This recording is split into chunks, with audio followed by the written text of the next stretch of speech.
CNN. Wildfires have intensified around the globe, providing a stark reminder of how the climate crisis is upending lives and inflicting billions of dollars a year in damage. And it will only get worse, according to dozens of global fire experts. A report released Wednesday by the UN Environment Programme suggests it's time we learn to live with fire and adapt to the uptick in the frequency and severity of wildfires that will inevitably put more lives and economies in harm's way. Exclusive. Experts say the term drought may be insufficient to capture what is happening in the West. The number of extreme wildfire events will increase up to 14% by 2030, according to the report's analysis. By 2050, the increase will climb to 30%. Even with the most ambitious efforts to slash heat-trapping emissions, the report shows that those near-term consequences are locked in. Although the situation is dire and that eliminating wildfire risks is impossible, communities can still reduce their risk and exposure, said Andrew Sullivan, Principal Research Officer with Commonwealth Scientific and Industrial Research Organization and editor of the report. Uncontrollable and devastating wildfires are becoming an expected part of the seasonal calendars in many parts of the world, Sullivan said at a Monday news conference. Where wildfires have historically occurred, they may increase. However, where wildfires have not historically occurred, they may become more common. A large bushfire is seen from Bargo, Australia, southwest of Sydney in December 2019. A state of emergency was declared in Australia's most populated region that month as an unprecedented heatwave fanned out of control bushfires, destroying homes and smothering huge areas with a toxic smoke. Wildfires affect every aspect of society, including public health, livelihoods, biodiversity, and the already changing climate.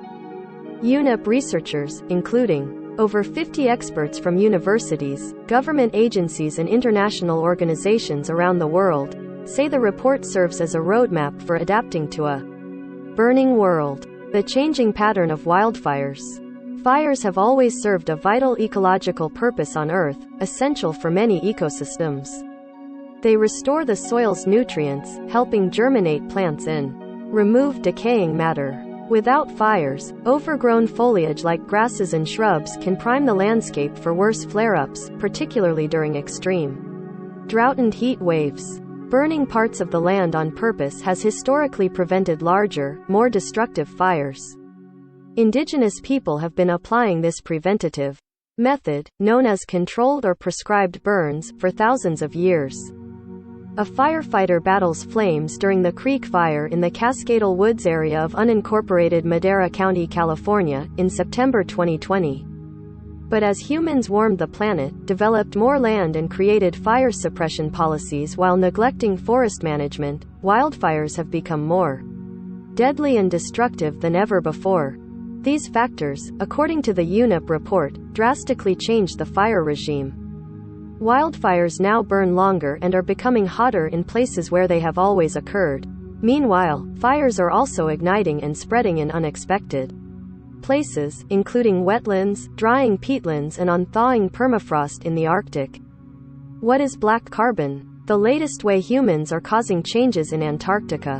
What is eye-catching is that there are ecosystems now that start to burn that we did not expect in that intensity, Tim Christopherson, head of the Nature for Climate branch at UNEP, told CNN. For example, there's a lot more wetlands which, as they're called, you would think that they don't catch fire easily. We see more and more fires also in the Arctic Circle, where fires are naturally rare. Wildfires, which are often ignited by lightning strikes or human activity, are becoming more frequent because of human-caused climate change. Scientists found, for instance, that climate change made the extreme weather conditions that fueled the 2019-2020 destructive fire seasons in Australia 30% more likely to. Additionally, a recent study found that high-elevation forests in the Rocky Mountains are burning more now than any time in the past 2,000 years. In the last 2 years, wildfires in the U.S. West were exhibiting extreme fire behavior and wafting smoke across the country while also creating their own weather. A hazy San Francisco skyline is seen from Dolores Park in September 2020 as more than 300,000 acres burned across the state. fires are also increasingly harming public health. A recent study found that the annual exposure to wildfire smoke results in more than 30,000 deaths across the 43 countries analyzed in the study. Another study found that increases in fine particulate matter from wildfire smoke in 2020 led to a surge in COVID-19 cases and deaths in California, Oregon, and Washington. Wildfires have also become more costly. In the U.S., the UNEP report noted data from the National Interagency Fire Center that shows that average annual federal firefighting costs have skyrocketed to $1.9 billion as of 2020, a rise of more than 170% in a decade. Researchers say governments aren't learning from the past, and they are perpetuating conditions that are not environmentally and economically beneficial for the world needs to change its stance towards wildfires, from reactive to proactive, because wildfires are going to increase in frequency and intensity due to climate change, Christopherson said. That means we all have to be better prepared.